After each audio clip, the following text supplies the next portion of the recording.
ഇപ്പോൾ പോഡ്കാസ്റ്റുകളുടെ കാലമാണ്. കഴിഞ്ഞ കുറച്ച് ദിവസത്തിനിടയ്ക്ക് നമ്മുടെ മലയാളത്തിലെ പ്രിയപ്പെട്ട നടൻ മോഹൻലാൽ 2 പോഡ്കാസ്റ്റ് മോഹൻലാലിൻ്റെ ഭാഗമായ ഭയങ്കരമായിട്ട് വൈറലായിരുന്നു. അത് കൂടുതൽ വൈറലാവാൻ കാരണം അത് മോഹൻലാൽ അതിൽ ഭാഗമായതുകൊണ്ട് മാത്രമല്ല, അതിൽ കുറച്ച് രാഷ്ട്രീയം കൂടിയുണ്ട്.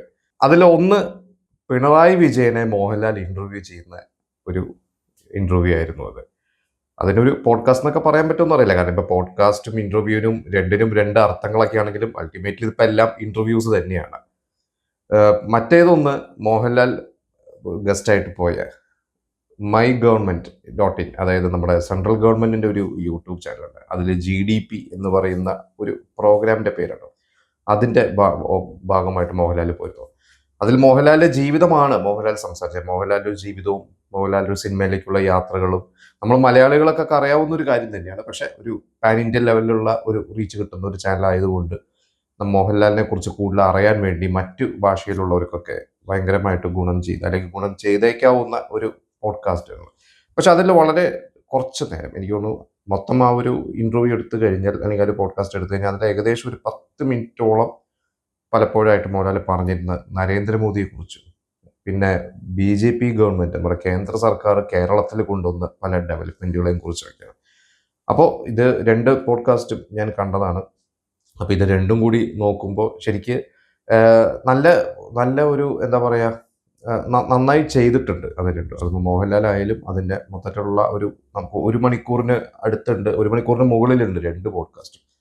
പക്ഷേ ഇതിലെ കുറച്ച് വിവാദങ്ങളോ അല്ലെങ്കിൽ വിമർശനങ്ങളോ വരുന്നത് ഇതിലെ രാഷ്ട്രീയത്തെക്കുറിച്ചാണ്. അപ്പോൾ ഞാൻ ഏകദേശം 2 ഇന്റർവ്യൂസും കണ്ടിട്ടുണ്ട്. നിങ്ങൾ പലവരും കണ്ടിട്ടുണ്ടാവാം. ഒരുപാട് പേര് കാണാത്തതുണ്ടെന്ന് എനിക്കറിയാം. അപ്പോൾ ഇതിൽ ഈ പറയുന്ന മൈ ഗവൺമെന്റ് ഇന്ത്യയുടെ അവരുടെ ചാനലിൽ പോയി മോഹൻലാൽ പറഞ്ഞിരുന്ന കുറച്ച് പോയിന്റ്സ് ഉണ്ട്. അതിനെക്കുറിച്ച് ഞാൻ നമുക്കൊന്ന് ഡിസ്കസ് ചെയ്യാം.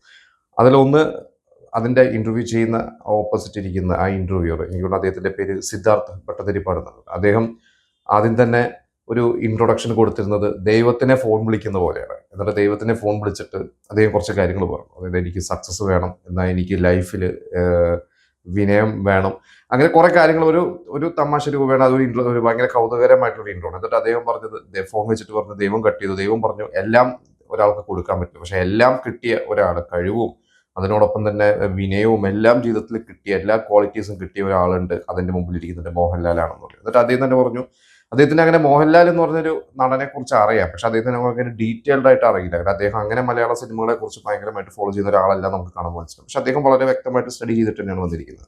അപ്പോൾ അദ്ദേഹം ആദ്യം തന്നെ പറഞ്ഞത് ഞാൻ ലാലേട്ട എന്ന് വിളിച്ചോട്ടെ, എല്ലാവരും ലാലേട്ട എന്ന് വിളിക്കുന്നു. മോഹൻലാൽ അതിന് മറുപടി പറഞ്ഞൊരു കാര്യമുണ്ട്.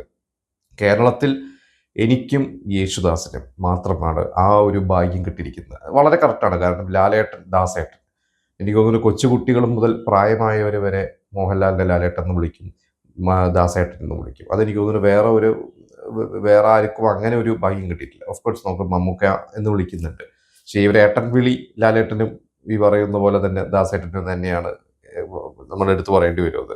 അപ്പോൾ ഈ ഒരു പ്രോഗ്രാമിന് ഒരു GDP എന്ന് പറയുന്നത് ഗ്രോ ഡ്രീം പാഷൻ. അപ്പോൾ വളരെ പോസിറ്റീവായിട്ടുള്ള ഒരു പേരാണ് ഈ ഒരു പ്രോഗ്രാമിന് ഇട്ടിരിക്കുന്നത്. അപ്പോൾ ഇതിൽ ഒരു അദ്ദേഹം ചോദിക്കുന്ന പല ചോദ്യങ്ങളുണ്ട്. ഇതിൽ ആദ്യം ചോദിക്കുന്ന ഒരു കാര്യമുണ്ട്, ഈ സക്സസിന് എന്താണ് ഇതിന്റെ ഒരു മന്ത്ര എന്ന് പറയുമ്പോൾ മോഹൻലാൽ പറയുന്നുണ്ട് ഇതിനൊരു മാപ്പില്ല, ഇതിനൊരു റോഡ് മാപ്പില്ല, സക്സസിന് റോഡ് മാപ്പില്ല. പിന്നെ നമ്മൾ വന്ന സമയത്ത് നമ്മൾ എല്ലാവരും വളരെയധികം കഷ്ടപ്പെട്ടു. അദ്ദേഹം പറയുന്നുണ്ട് വളരെ കഷ്ടപ്പാടും ഡെഡിക്കേഷനും ആ ഒരു പോസിറ്റീവ് എനർജി, പോസിറ്റീവായിട്ട് പോവുക, ഇതൊക്കെ തന്നെയാണ് എൻ്റെ ഒരു വിജയമായിട്ട് ഞാൻ കണക്കാക്കുന്നത് അദ്ദേഹം പറയുന്നുണ്ട്. പിന്നെ അദ്ദേഹം പറയുന്നത് പ്രകൃതിയോട് പ്രാർത്ഥിക്കുക. ഞാൻ പ്രകൃതിയോട് പ്രാർത്ഥിക്കണം. ഞാൻ ഇപ്പോഴും ഒരു സിനിമയിൽ അഭിനയിക്കുന്നതിന് മുമ്പ്, ഒരു ഷോട്ട് എടുക്കുന്നതിന് മുമ്പ് പ്രകൃതിയോട് ഞാൻ പ്രാർത്ഥിക്കും, എന്നെ ഹെൽപ്പ് ചെയ്യണം എന്ന് പറഞ്ഞു. എന്നിട്ട് പറഞ്ഞാൽ അദ്ദേഹം പറഞ്ഞത് നേച്ചറിന് മാത്രമേ, നമ്മുടെ പ്രകൃതിക്ക് മാത്രമേ നമ്മളെ ഹെൽപ്പ് ചെയ്യാൻ പറ്റുള്ളൂ എന്ന് പറയുന്നത്. എന്നിട്ട് 48 വർഷമായി ഞാൻ സിനിമയിൽ നിൽക്കുന്നു, എനിക്ക് ഇപ്പോഴും ആ ഒരു എന്തൂസിയാസം നഷ്ടപ്പെടാതെ ഞാൻ കാത്തു സൂക്ഷിക്കുന്നു, അത് തന്നെയാണ് എനിക്ക് തോന്നുന്നു എൻ്റെ ഒരു വിജയം. പിന്നെ അദ്ദേഹം പറഞ്ഞു അദ്ദേഹം 6ാം ക്ലാസ്സിൽ പഠിക്കുന്ന സമയത്താണ് ആദ്യം 90 വയസ്സുള്ള ഒരു കഥാപാത്രമായിട്ടാണ് ആദ്യമായിട്ട് അഭിനയിക്കുന്നത്. പിന്നീട് 10ാം ക്ലാസ്സായപ്പോൾ അദ്ദേഹം അവിടെ ബെസ്റ്റ് ആക്ടറായി. പിന്നെ അദ്ദേഹം ഒരിക്കലും സിനിമയിൽ വരാൻ വേണ്ടി അദ്ദേഹം ഒരു എഫേർട്ട് ഇട്ടിട്ടില്ല. അദ്ദേഹം വീട്ടിൽ വലിയ പ്രശ്നമൊന്നും കൊടുത്തിട്ടില്ല. അദ്ദേഹം എല്ലാ കുട്ടികളെയും പോലെ തന്നെ ആ സമയത്ത് കളിച്ചു വളർന്നൊക്കെ തന്നെയാണ്. അദ്ദേഹത്തിന്റെ സ്റ്റുഡൻസ്, സുഹൃത്തുക്കൾ, പ്രത്യേകിച്ച് നമുക്കറിയാം സുരേഷ് കുമാറൊക്കെ തന്നെയാണ് അദ്ദേഹത്തിന്റെ ഫോട്ടോ എടുത്ത് അയക്കുന്നതൊക്കെ. അങ്ങനെയാണ് അദ്ദേഹം മഞ്ഞ് വിരിഞ്ഞ പൂക്കളുടെയൊക്കെ ഭാഗമാവുന്നത്. പിന്നെ അദ്ദേഹം അതിൽ അദ്ദേഹത്തിന്റെ കുടുംബത്തെക്കുറിച്ച് പറഞ്ഞിട്ടുണ്ട്. അദ്ദേഹം പറഞ്ഞു, ഇന്ന് അച്ഛനും അമ്മയും സഹോദരനും വിട്ടുപോയി, ഇന്ന് ആ ഒരു കുടുംബത്തിൽ അദ്ദേഹം മാത്രമേ ഉള്ളൂ. അത് മുമ്പും അദ്ദേഹം പറയാറുണ്ട്. അമ്മ വയ്യാതെ കിടക്കുന്ന സമയത്തൊക്കെ അദ്ദേഹം പറഞ്ഞിട്ടുണ്ട്, അച്ഛനും അമ്മയും അച്ഛനും സഹോദരനും ഒക്കെ പോയി, ഇനിയിപ്പോൾ അമ്മ മാത്രമേ ഉള്ളൂ. അപ്പോൾ ഭാര്യയും മക്കളും ഒക്കെ പിന്നീട് എൻ്റെ ജീവിതത്തിൽ വന്നവരാണ്. പക്ഷെ എൻ്റെ അച്ഛനും അമ്മയും സഹോദരൻ തന്നെയാണ് എൻ്റെ ആദ്യത്തെ കുടുംബം. അവരിപ്പം ഇന്ന് എൻ്റെ ഒപ്പം ഇല്ല എന്നൊക്കെ അദ്ദേഹം പറയുന്നുണ്ട്. പിന്നെ സക്സസിനെ കുറിച്ചും ഫെയിലിയറിനെ കുറിച്ചും ഒന്നും ഞാൻ വറീഡ് അല്ലായിരുന്നു എന്ന് പറഞ്ഞു. അത് വളരെ കറക്റ്റാണ്. കാരണം അദ്ദേഹം പറഞ്ഞ സക്സസും ഫെയിലിയറും ഞാൻ വറീഡ് അല്ല. കാരണം ഞാൻ വന്ന സമയത്ത് കിട്ടുന്ന വേഷങ്ങളൊക്കെ ചെയ്യായിരുന്നു. എൻ്റെ കൂടെ അന്ന് അഭിനയിച്ചൊക്കെ ലെജൻസ് ആയിരുന്നു. പ്രൈം മിനിസ്റ്ററിന്റെ പോലെയുള്ള ലെജൻസ്, മധു, ശങ്കരാടി തുടങ്ങി ഒരുപാട് പേരുടെ പേര് അദ്ദേഹം പറഞ്ഞു. അവരുടെ കൂടെയൊക്കെ അഭിനയിച്ചതുകൊണ്ട് ഞാൻ പിന്നീടാണ് ഹീറോ ഒക്കെ ആയിട്ട് മാറിയത്. അപ്പൊ ആദ്യം അവരുടെ സിനിമകൾ, അവർ ഹീറോ സിനിമകൾ അനിയൻ വേഷമോ വില്ലൻ വേഷമോ സപ്പോർട്ടിങ് വേഷമോ ഒക്കെ ചെയ്താണ് ഞാൻ തുടങ്ങിയത്. അതുകൊണ്ട് എനിക്ക് ഒരിക്കലും ഒരു ഇതിനെക്കുറിച്ച് എന്താ പറയുക, ഒരു വറീഡ് ആയിട്ടില്ല ഈ പറയുന്ന സക്സസിനെ കുറിച്ച്. പിന്നെയാണ് അദ്ദേഹം അതിലേക്ക് നരേന്ദ്രമോദിയെ കുറിച്ച് പറഞ്ഞത്. അപ്പൊ നരേന്ദ്രമോദിയെ കുറിച്ച് അദ്ദേഹത്തിനോട് ചോദിച്ചപ്പോൾ അദ്ദേഹം പറയുന്നു, വളരെ വാചാലനായിട്ടാണ് അദ്ദേഹം ഒരുപാട് നേരം അദ്ദേഹം നരേന്ദ്രമോദിയെ കുറിച്ച് സംസാരിച്ചു. അദ്ദേഹം പറയുന്നത്, നരേന്ദ്രമോദിനെ 2018 ആദ്യമായിട്ട് മീറ്റ് ചെയ്യുന്നത്. അത് ഇന്നും ഫേസ്ബുക്കിൽ ആ പോസ്റ്റ് ഒക്കെ ഉണ്ട്. എനിക്ക് തോന്നുന്നു ഒരു ജന്മാഷ്ടമി നാളിലാണ് അദ്ദേഹം മീറ്റ് ചെയ്യുന്നത്. അത് വിശ്വശാന്തി ഫൗണ്ടേഷൻ എന്ന് പറയുന്ന അദ്ദേഹത്തിന്റെ അച്ഛൻ്റെയും അമ്മയുടെയും പേരിൽ തുടങ്ങിയ ആ ഒരുപാട് സാമൂഹ്യ പ്രവർത്തനം ചെയ്യാൻ വേണ്ടിയുള്ള ഒരു സംഘടനയാണ്. അതിന്റെ ഭാഗമായിട്ട് നരേന്ദ്രമോദി മീറ്റ് ചെയ്യുന്നു. എന്നിട്ട് അന്ന് അദ്ദേഹം ഒരു പോസ്റ്റ് ഒക്കെ ഇട്ടിരുന്ന എനിക്ക് ഓർമ്മയുണ്ട്. നരേന്ദ്രമോദി വളരെ പോസിറ്റീവായിട്ടുള്ള എന്താ പറയുക, ഒരു പോസിറ്റീവ് എനർജി അദ്ദേഹത്തിന്റെ അടുത്ത് നിന്നപ്പോൾ കിട്ടി. അതിൻ്റെ കൂടെ സ്പെൻഡ് ചെയ്യാൻ പറ്റി. അതിന് മുമ്പ് തന്നെ അദ്ദേഹം ശരിക്ക് 2016 നമ്മുടെ ഈ നോട്ട് നിരോധനം വന്നു കഴിഞ്ഞപ്പോൾ അന്ന് മോദിയുടെ ഈ ഒരു തീരുമാനത്തെ അദ്ദേഹം അന്ന് വളരെയധികം പ്രശംസിച്ചിരുന്നു. അന്ന് കുറെ വിവാദം ഉണ്ടായിരുന്നു. മോദിക്കെതിരെ ഒരുപാട് പേര്, അത് ലാലേട്ട എന്ന് ഞങ്ങൾ വിളിക്കുന്നു, പക്ഷെ നിങ്ങൾ ഇത്ര തകർത്താഴത് എന്നൊക്കെ പറഞ്ഞു. പക്ഷെ മോഹൻലാൽ പറഞ്ഞത്, അന്ന് മോഹൻലാൽ അവിടെ ഈ പറയുന്ന മേജർ രവിയുടെ ഒരു സിനിമയുടെ ഷൂട്ടുമായിട്ട് ഒന്ന് കാശ്മീർ അവിടെയുണ്ട്. അപ്പൊ അദ്ദേഹം പറഞ്ഞ, അന്ന് എനിക്ക് എഴുതാൻ തോന്നി, ഞാൻ അത് എഴുതി. കാരണം അന്നത്തെ അവർ മുമ്പിൽ നോട്ട് നിരോധിച്ചു കഴിഞ്ഞപ്പോൾ അവിടെ കല്ലേറ് വന്നു. നമുക്കറിയാം കാശ്മീർ ഈ പറഞ്ഞ പോലെ കല്ലേറും കാര്യങ്ങളൊക്കെ ഉള്ള ഒരുപാട് ചെറുപ്പക്കാർ വഴിതെറ്റിക്കുന്ന തീവ്രവാദികളുടെ സ്വഭാവങ്ങളെ കുറിച്ചൊക്കെ നമ്മൾ ഒരുപാട് വായിച്ചിട്ടുണ്ട്. മോഹൻലാൽ പറയുന്ന, അന്ന് അവിടെ ഉള്ളവർ പറഞ്ഞു, ഇന്ന് ഇവിടെ കല്ലേറുന്നുണ്ട്. കാരണം നോട്ട് നിരോധിച്ചു. അപ്പൊ കള്ളപ്പണം ഇല്ല കൊടുക്കാനായിട്ട്, ഈ കള്ളനോട്ടും കള്ളപ്പണവും എല്ലാം. അപ്പോൾ അദ്ദേഹം വളരെ പോസിറ്റീവായിട്ടാണ് അത് ഫീൽ ചെയ്തതെന്നുള്ളത്. പിന്നീടാണ് 2018 മോദിയായിട്ട് അദ്ദേഹം മീറ്റ് ചെയ്യുന്നത്.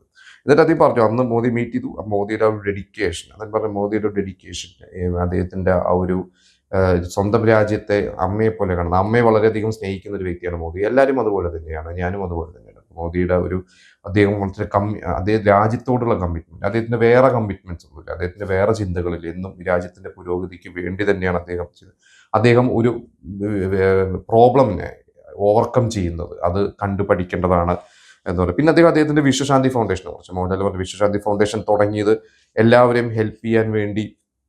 അതായത് അതിൽ ഈ പറയുന്ന പോലെ തന്നെ എഡ്യൂക്കേഷൻ, എംപ്ലോയ്മെന്റ്, ഹെൽത്ത് കെയർ. എന്നിട്ട് പറയുന്നുണ്ട്, ഫ്ലഡ് വന്ന സമയത്താണെങ്കിൽ പോലും, ഈ പറഞ്ഞ പോലെ കോവിഡിന്റെ സമയത്തൊക്കെ അദ്ദേഹം ഒരുപാട് പ്രവർത്തനങ്ങൾ ചെയ്യുന്നത്. അപ്പൊ ഇതിനൊക്കെ മോദിയുടെ ഒരു സഹായങ്ങൾ എനിക്ക് തോന്നുന്നു ഒരുപാട് സംസ്ഥാനങ്ങളിൽ, അതേ പല സംസ്ഥാനങ്ങളിലും ഈ വിശ്വശാന്തി ഫൗണ്ടേഷൻ ചെയ്യുന്നുണ്ട്. അപ്പൊ ഇതിനൊക്കെ മോദിയുടെ ഒരു സഹായം ഉണ്ട്. പിന്നെ സുരേഷ് ഗോപിയുടെ മകളുടെ കല്യാണത്തിന് ഗുരുവായൂർ വെച്ച് കണ്ടപ്പോൾ മോദി വന്ന് സംസാരിച്ചതും അതേ മോദിയുടെ ഒരു സ്നേഹമൊക്കെ. പിന്നെ യോഗേനെ ഇന്റർനാഷണൽ ലെവലിൽ എത്തിച്ചത് മോദിയാണ്.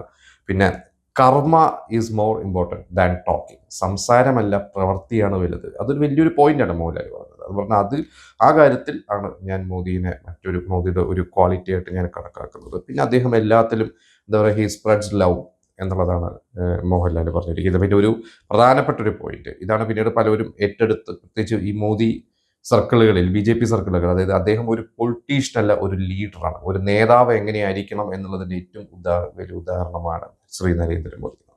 നമ്മൾ ഈ ബുദ്ധഗയയിലൊക്കെ പോകുമ്പോൾ കിട്ടുന്ന ഒരു എനർജി, അതൊക്കെ ആയിട്ടാണ് മോഹൻലാൽ കമ്പയർ ചെയ്തിരിക്കുന്നത്.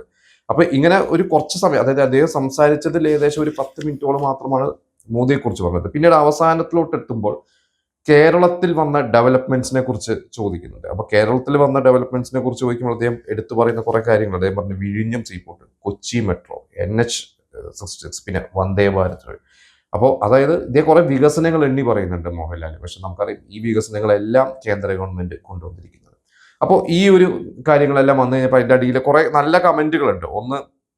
അതിൽ കുറെ നല്ല കമന്റുകൾ ഞാൻ വായിച്ചിരുന്നത്, നല്ല ഇന്റർവ്യൂ ആയിരുന്നു. കാരണം മോഹൻലാലിനെ കുറിച്ച് പുറത്തുള്ള ആളുകൾക്കൊക്കെ അറിയാൻ വളരെയധികം ഗുണം ചെയ്തിരിക്കുന്ന ഒരു ഇന്റർവ്യൂ തന്നെയാണ്. പക്ഷെ അതിനോടൊപ്പം തന്നെ വളരെ മോശമായിട്ടുള്ള കമന്റുകളുണ്ട്.